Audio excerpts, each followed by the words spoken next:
जालना शहरात आणि जिल्ह्यात मुसळधार पाऊस झाल्याने शेतकऱ्यांचं मोठं नुकसान झालंय। शेत आणि शिवाराला तलावाचं स्वरूप आलंय।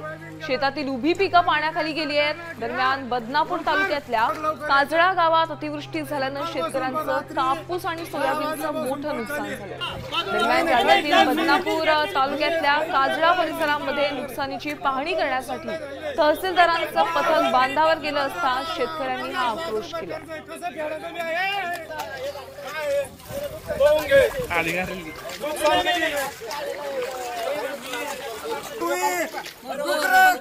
काय करत येत आता?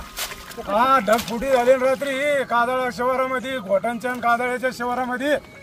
हा सरकारनं याचं काहीतरी आता लक्ष द्यावं। आता अतिवृष्टी झाली नाही का, पूर्ण नुकसान झालं ना, होतच नव्हतं, होऊन गेलं। कसं करायचं आता हे?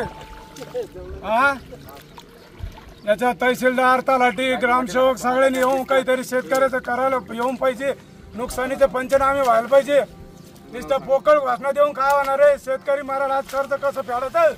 खूप मोठ्या प्रमाणात अतिवृष्टी झाल्यामुळे शेतामध्ये गुडघ्या एवढं पाणी आहे।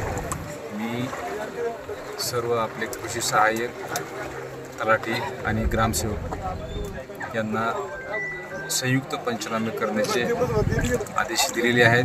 त्या निर्देशानुसार ते आज उद्या हे सगळे पाहणी करतील। त्यांच्या जे बाधित शेतकरी आहेत त्यांच्या मागे शासन आहे, खंबीरपणे उभा आहे। त्यांना पूर्णपणे मदत मिळेल याची मी आज तुम्हाला सगळ्यांना ग्वाही देतो। आता isakal.com आहे देशातील नंबर 1 ची मराठी न्यूज वेबसाईट। प्रत्येक अपडेटसाठी isakal.com ला नक्की भेट द्या।